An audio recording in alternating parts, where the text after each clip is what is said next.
do it with intensity or not at all.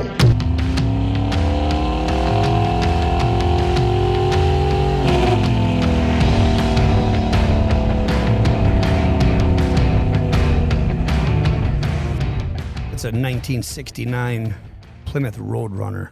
If you pick that exhaust sound up, acceleration sound. How's everybody doing? This is the Intensity Podcast. Exactly. All right. Enough. Wake up. We need to be more alert as human beings. Has that ever dawned on you? Alertness is key. You know, I can draw a line and completely direct that alertness, this level of alertness to success. High level of alertness, great level of achievement. You know, I'm a fitness coach, so I high five people, and like people come in the door, I'm like, hey, how you doing? Let's go. You know, we're going to get fired up. It's 30 minutes of hell. And there's just some people, I go to high five them and it takes me forever. Like, I'm standing here. They're not, like, I come in with all this body language. Smart people pick up on that. And they're right there. Bam, bam. Watch who high fives and watch who's quick to identify certain situations. And the people that are quick with that, you can see they're successful. Highly successful people. So we just got to get a little more bounce in our step. Wake up, even if you're tired. Let's snap out of it when we're in public. It's life and success are about little things. They're decisions. Constant. It's not one big secret like so many of you think. What's the secret? High fives are the damn secret. Right there. There's one of them. Side note, always high five. If somebody's coming at you, high five them back with the opposite arm, opposite hand. Try that, okay? You get a little more zip on it, a lot more. The momentum is there. The body, the twist is there. Otherwise, you're all jammed up. You try to somebody's standing right next to you and they go to high five you and you put your closest hand up. You're jammed up. Got nowhere to go. Come on, it's the little things. This is the Intensity Podcast. All right, now, and this is not a political show by far, you're going to find out. But we're preparing, you know, occasionally we're going to talk about current events. I just saw President Zelensky of Ukraine in the Oval Office. He came here on a meeting of mercy to ask for help from the United States, as they have been doing for the last 2 years. And he was a frickin' prick. He was an ungrateful little interrupting prick. That's what I saw. I never had a bad perception of him. And I was just blown away how ungrateful this guy was as he asks for more millions and millions or billions of dollars. I'm totally I was blown away because I guess I've been in similar situations with people that have no ground to stand on, asking me for help. It's all their fault. Nothing had to do with me. And I'm sitting there listening to them on how I can help them. And they're being pricks. They're being ungrateful and disrespectful. I can't understand that. That's not how you get what you want. And Trump and Vance handled it like frickin' professionals. And that was today, and it's what? Today is Friday, February 28th. So I hope we can get a ceasefire or end this war over in Russia and Ukraine, actually. In Ukraine from Russia. But I got nothing to do with it. I got a little podcast here. All right. We are going to go into our health segment. That could be louder. Yes. All right, cortisone shots. How many of you guys get them? So respond, please, on Facebook, YouTube. Let me know if you've had cortisone shots before, what you think. It's a corticosteroid. I get them. I've been getting them for years in my right knee. I had knee surgery on my left one. And before that, I was kind of getting cortisone in both, kind of as a bandage. And that's the way I look at it. Those cortisone shots relieve pain, and usually they're in the joints. So that's really the only place you'd get a cortisone shot. But I guess they could even do them in your hands. But elbows and knees are really common, shoulder. Anywhere there's joint pain, and a lot of times you're kind of just putting off the surgery. There's a tear. There's something there, lack of cartilage, getting a little bone on bone. That's what I had. I had just a piece of my articulate cartilage in my left knee, had a pothole in it. They described it as a pothole. And I'd get a little bone on bone. And so they drilled some holes in my bone, and they call it microfracture. Anybody have microfracture surgery? Anytime they drill holes in the bone, it's ouch. It was 2 years of recovery, honest to God truth. 2 years until I could sprint again. But anyways, I don't want to get too far into that. Cortisone. So I didn't want the surgery on my right knee, so I've just been getting cortisone. It lasts 3 to 6 months. It just depends on how much and how fast you metabolize it. If you exercise a lot, you're going to whip through it a little faster. It's going to cost you more money. Deal with it. But what is your experience with cortisone? Do you believe that it's beneficial? And are you looking at getting it in the future? I'd love to answer any questions because, like I say, I've been getting it for a few years now. All right, random rants. Whoa. Quick list today, okay? It's Friday. But you know what bugs me? People that say, oh, I'm sure it's nothing. Like there's serious situations in life. Like maybe you have a health scare. You go, I have this going on. I get this pain in my abdomen. It's really sharp. It's blah, blah, blah, blah, blah. And I'm worried about it. Oh, I'm sure it's nothing. How do you know? The people that say, I'm sure it's nothing, you're sure? How would you know? Wouldn't you want to say, if you care about somebody, wouldn't you want to say, chances are it's probably minimal, but maybe you want to have that looked at, or I would actually really recommend taking a look at that. Have a professional dive in there. But just to say, oh, I'm sure it's nothing, that's such a cop-out. That's such an easy way, I don't even want to get into that even too far either, but I'm sure it's nothing doesn't make anybody feel better. Oh, you're sure it's nothing because you know nothing and you're sure it's nothing. What does that do for anybody? It's so weak. Lighter note, we have a lot of rabbits at our house, okay, faced out in the countryside, and we have a fence and multiple fences and blah, blah, blah, but our rabbits have it so good because we put out bird seed. The best bird seed. Sunflower seeds and sometimes even corn in there, okay? But you don't want to get too fancy because you have more than you gambled for or you bargained for at your house. But our rabbits are so fat, they will not even eat carrots. That's how spoiled these rabbits are. I threw a handful of these little carrots out we got from B-Dubs. I do love carrots, but not that many carrots. Of course, they stack you up on the celery and carrots, of course, because it's cheap. But I throw them out to our pets, our pet rabbits, apparently. Nope, not good enough. Here's something to point out. It's not really a rant, but you ever see men walking out of tanning salons? The tanning studio? It's like they just went in for confession and had really got some stuff off their chest. I mean, they walk out of there with their head down, not going to look up and say hi to you.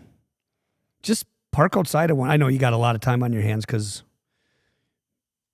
a lot of you do not work that hard.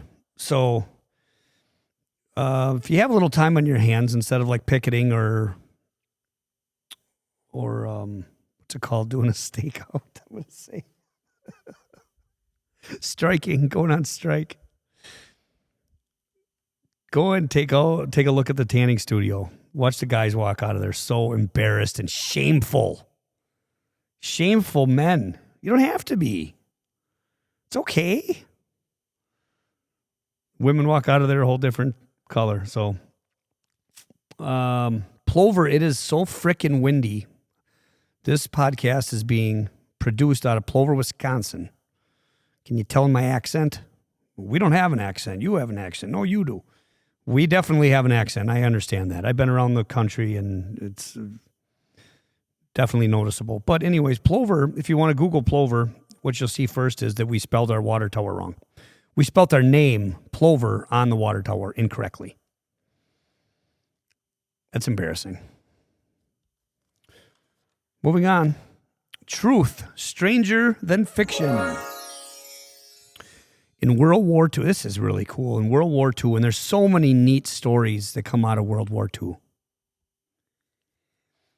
But we were having problems, and it was, British mostly having problems at that time with U-boats striking their aircraft carriers and whatnot with torpedoes.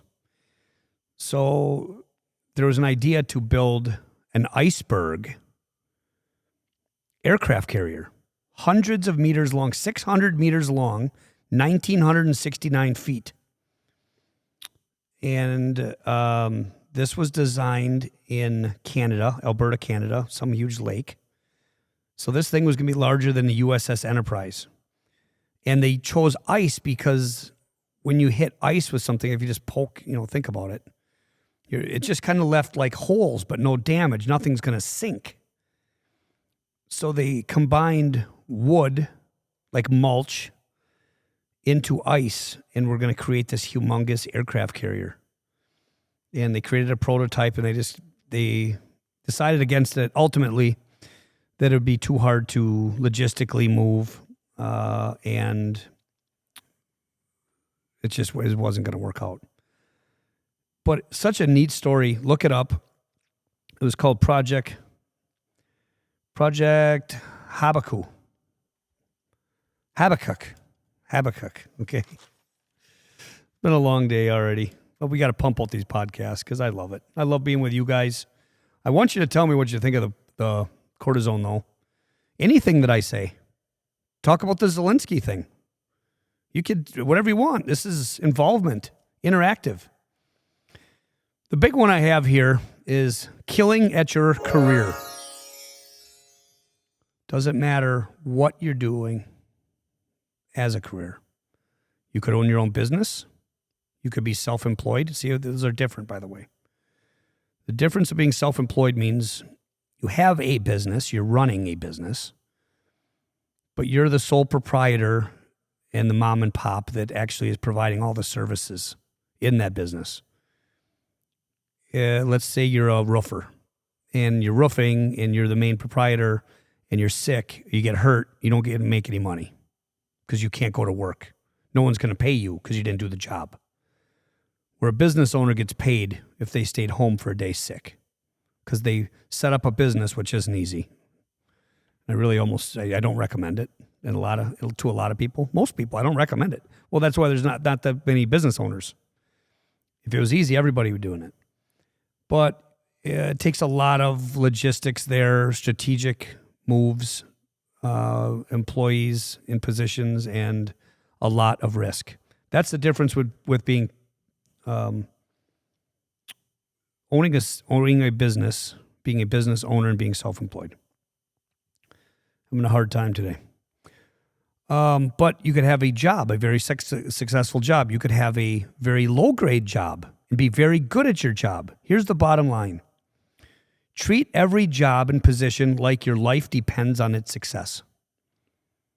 I really, truly mean that. I've done a lot of weird, awful jobs, including picking pickles, picking weeds at a ginseng farm, and shearing Christmas trees. Now, you think about those jobs. But I've always did them with pride.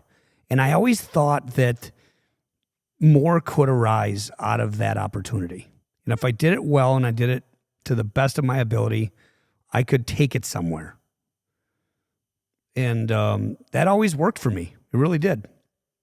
I was a car salesman. I started at 19, and we're going to dip into this stuff more as we go on with the podcast in later episodes. But I started off very young in the car business and didn't know shit, of course. Was scared that anybody was even going to be interested in the car because I didn't know what the hell I was doing. So I'd spend half the day running away from people. But I got a grip, and I had a lot of pride in what I was doing as a car salesman. That led me to being a assistant manager. Okay, I could have just had the attitude that, well, I'm just selling cars, and maybe you didn't want to be at that position, but don't act like it, because you're going to run into a lot of people in public and in your position that might be able to give you a different opportunity, a better opportunity. They're sure not. Here's an example. I walk into a gas station. There's this one gas station. How you doing? Tired. Want to go home. I don't find that funny at all. I don't respect that person more for that. Okay, they don't want to be there. They never want to be there. They always say they're tired and want to go home. What kind of person is that? You know, I hire people. Am I going to hire you? Life is about all these interactions. You got to make positive impacts on people. And I don't think so many of you guys don't get it. That you're always on stage. People are always watching you. And people pick up talent. You never know. Tell me your stories, guys. You were picked up by somebody important, a business owner, somebody in a larger position than you were in, that took you up the ladder by what you did, what they saw outside of your job.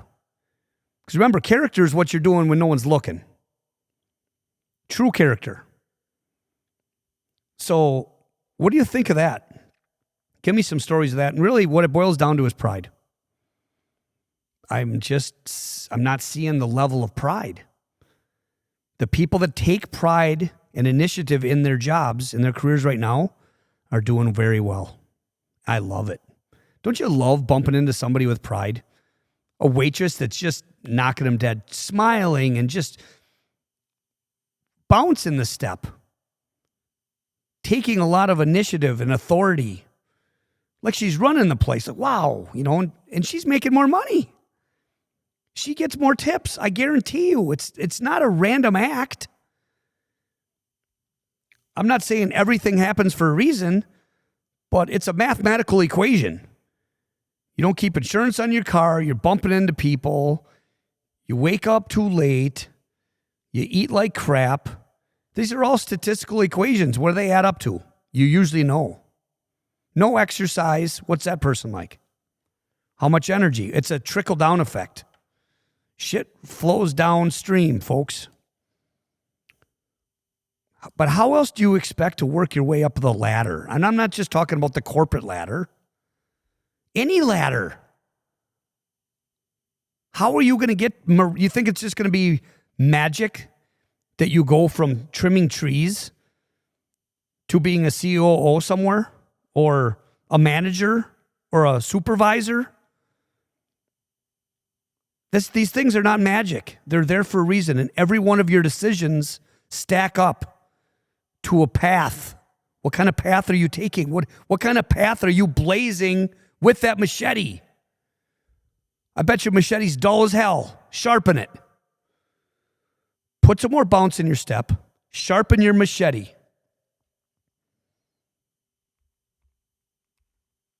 Always take opportunity over hourly pay. If you are a go-getter, I know I said sales and commission last episode. That was just an example. There are 1,000 ways to be successful without just being in sales. But my point was, looking back, is I meant take opportunity over the guarantees. If you want to hustle, and you don't need a side hustle, if you hustle. Well, I guess that was a joke. Where was you don't need a side hustle if you hustle. There we got it. Nailed it. Wow. I'm getting good at this stuff. Quick one today. Friday. 20-minute episode. In and out. Put some hop in your step, guys. Take the opportunity over the guarantee. And wake up and be alert. Know what kind of cars people are driving. Know what's around you. Okay? All right. We'll see you next time. If you got a good one today, and if you like this, would you please like, share, and subscribe? We'd love to build our audience and have more. All right, hang on, guys. Hang on. I forgot one of the biggest parts of our show. Every episode, I do a segment where I sing to you with one of my cool voice creators, and I robbed you of that. I'm sorry. Will you accept my apology? You should have seen by the look in my eye, baby. There was something missing. You should have known by the tone of my voice, baby. But you didn't listen. All right. Thanks again, guys. Out.